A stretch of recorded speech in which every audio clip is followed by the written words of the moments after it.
قاعده 25 چی است که ارکان عبادت رو بفهمیم. عبادت چه وقت ما یک چیز رو عبادت گفته میتونیم 3 رکن داشته باشه. اگر این 3 چیز در او موجود بود او عبادت از او است. اگر 3 چیز موجود نبود او عبادت نیست. چی است؟ کمال محبت است.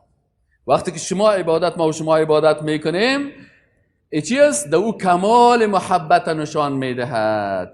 و بت پرستا با امرای بت خود بسیار محبت بسیار زیاد دارند. میگه والا صاحب مثلا وقتی ما و شما مسلمان که در مسجد احساس چی میکنه؟ احساس راحت میکنه. وقتی که قرآن تلاوت میکنه کلام الله را الا بذکر الله تطمئن القلوب، با ذکر الله چی میشه؟ قلب تو آرامش پیدا میکنه.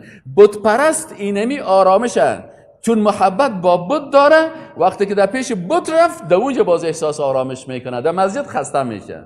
قبر پرست وقتی که در پیش می قبرش باز میگه وقتی که من پیش از این قبر بشینم بسیار احساس راحت میکنم. چرا در مسجد احساس راحت نمیکنی؟ چرا در بیت الله شریف احساس راحت نمیکنی؟ چرا با خواندن قرآن احساس راحت نمیکنی؟ چرا؟ محبت با کی داره؟ با غیر الله داره.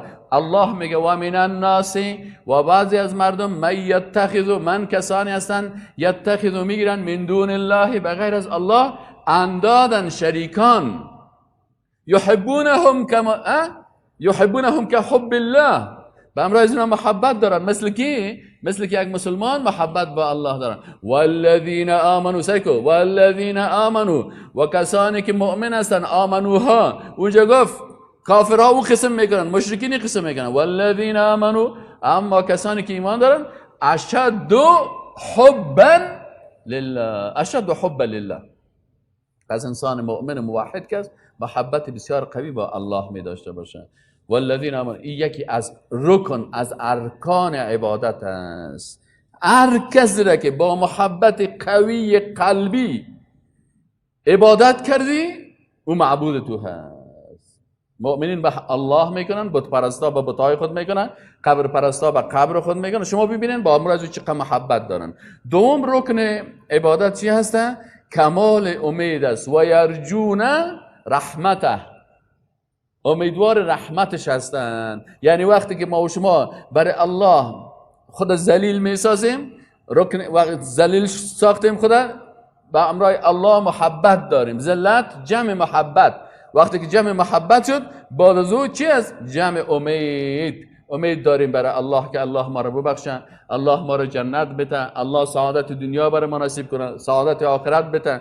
اگر دست دعا بلند میکنیم چیز میخوایم، پسر میخوایم، دختر میخوایم، زندگی میخوایم، هر چیزی، شهادت میخوایم، اجرت میخوایم، دعوت میخوایم، صحت عبادت میخوایم، علم میخوایم، پس ما به الله چی داریم؟ امیدوار هستیم. اینال اگر کسی این امیدها را به مخلوق میکنه، پیش مخلوق میره خدا ذلیل میسازه، با امرای از مخلوق محبت داره، از اون مخلوق امیدواری میکنه که مخلوق بر ما بچه بده، یا دختر بده، یا صحت بده، یا سعادت بده، در حقیقت او را معبود خود قرار داده. سومی شرط عبادت چی است؟ کمال خوف است. و یخافون عذابه، یعنی انسان مسلمان وقتی که الله را عبادت میکنه باید او 4 چیز وجود داشته باشه. اول ذلت و سوم 3 رکن عبادت. وقتی که خود ذلیل ساختی به الله، با الله محبت داشتی و از الله از عذابش میترسیدی و به رحمت الله امیدوار بودی، اینی وقت تو عبادت میکنی. از این خاطر مشرکین پیغمبرا را از چی؟ از بتهای خود میترساندن، چون خودشان میترسن. گل کو موترت اینجا که باز موترت چپه میکنن، صحیح نه؟ به خاطر الله موتر خدا گل نمیکنه. به خاطر چی گل میکنه؟ به خاطر قبر. پس از کی زیاد ترسید؟ اگر از الله میترسید خب باید 1 ساعت پیش گل میکرد. چرا پیش از این؟ میگه موترت چپه میکنه، پس از اون میترسه، تو را میکشه.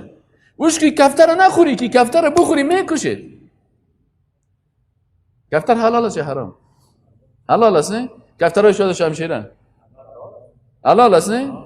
کلگی هم یکی داره پیش قصاب بری کفتر شده شمشیره را میکشه، میگه میکشید. فهمیدی نه؟ پس صفت الله را نافهمیده به مخلوق میده. مشکلی است که بسیاری کسا در افغانستان عقیده نمیخوانند. از همین خاطر انگلیس‌ها دشمنای اسلام چی کردن؟ چند تا اصطلاح را کشیدن.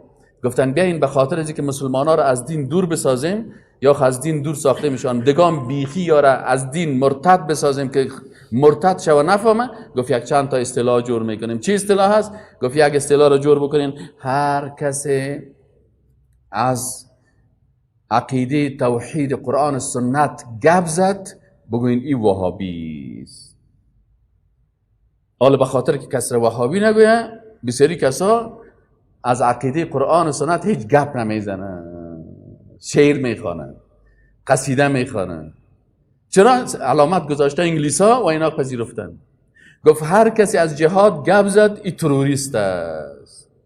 از این خاطر ما تروریست مرا نگوید، دان خودت بگو جهاد گپ نزن. هر کسی که از جهاد، شهادت، هجرت گپ زد این تروریست است. هر کسی از نظام سیاسی اسلام گپ زد این فاندامنتالیست است، بنیادگرا هست. بسیاری کسا به خاطر که من بنیادگرا نگویه پس چی است؟ باید دیگه بار ما گپ نزنم از نظام سیاسی اسلام. پس اصطلاح وهابی را کشیدن، اصطلاح تروریست را کشیدن، اصطلاح فاندامنتالیست را کشیدن. اکستریمیست گفتن هر کسی که ریش داره، خانم خود با حجاب میسازه، لباس اسلامی داشته باشه، این چی هست؟ این اکستریمیست هست، افراطی هست. سعی کنین افراطی ها را، سعی کنین افراطی ها را. چه وقت خیلی از افراطیت میبره میگه ایناله در مقابل از چی جور کردن؟ گفتن ایناله فاندامنتالیست چیز متوسط، وسطیت، مسلمان وسطیت. کدام مسلمان وسطی رو میخواه؟ گفت ما اسلام امریکن اسلام است، سیزنه میدل اسلام، اسلام امریکایی اسلام مدرن است، توحید نیست، قرآن نیست، عقیده سنت نیست، جهاد نیست، هجرت نیست، لباس نیست، حجاب نیست، ریش نیست، کلش نیست.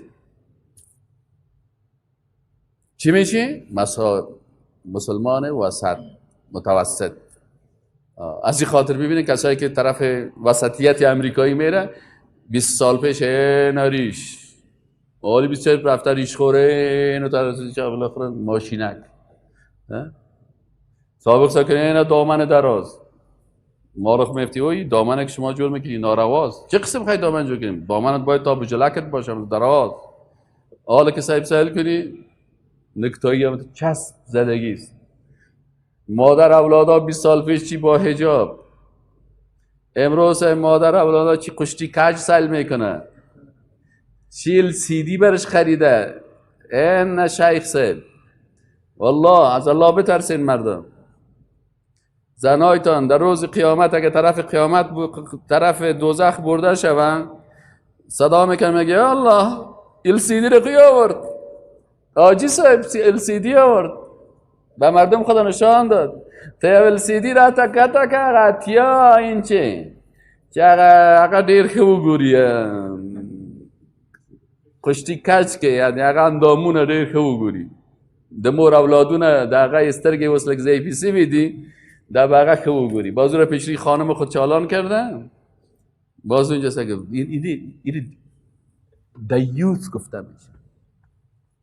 دیوز که مرد نامحرم برهنه در مقابل خانمش اعضای بدن خدا نشان میته و این قرار میگه دختراش، سنوش، خانمش، اعضایش، فامیلش کلش قرار شیشتن.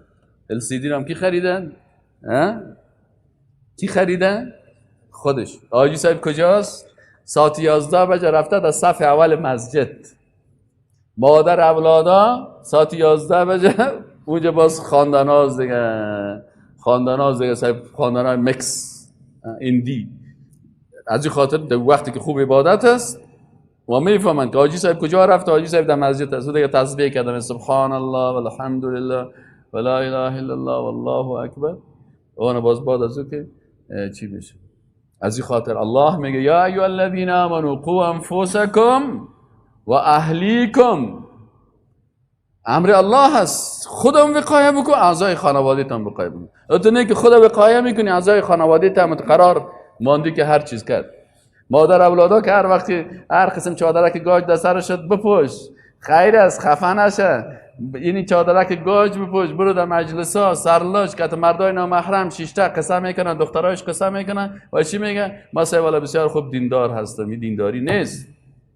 یا ایها الذین آمنوا ادخلوا فی السلم کافه. الله میگه در اسلام چی داخل شوین؟ مکمل داخل شوین، کلش قبول کنین. تو نیست که مثل یهود واره. رسول الله گفته آخر زمان همی قسم میشه و وقت ما و شما همی قسم است، همی شرایطی که هست. میگه اگر یهودیا در بین غار مار هم داخل شده باشه، شما در غار مار هم داخل میشین. یعنی میقسم انحرافات زیاد شده میره. یهودیا چی میکردن؟ یهودیا دین دو بخش تقسیم کرده بودن. بخش عبادت های ساده، مثلا نماز خواندن، مثلا روزه گرفتن، مثلا عبادت های عادی، یعنی چیزایی که سیاحتی است، مزه‌دار است، شیرین است، مثلا حج است، حج که بری باز در حج چی گپ است.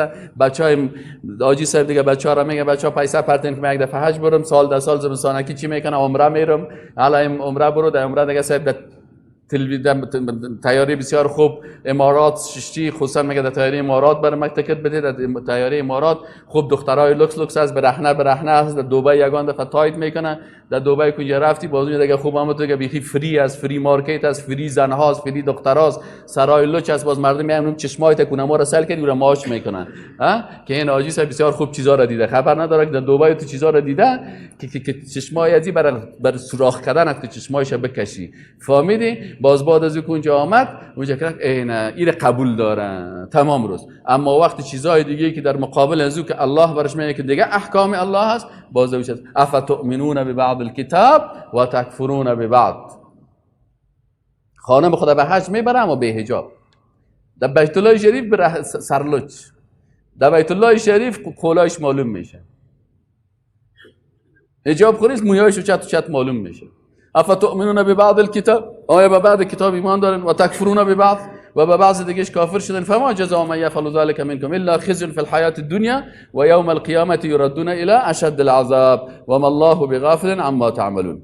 پس شروط قبولی چی است؟ ارکان عبادت کمال محبت، کمال امید و کمال خوف است.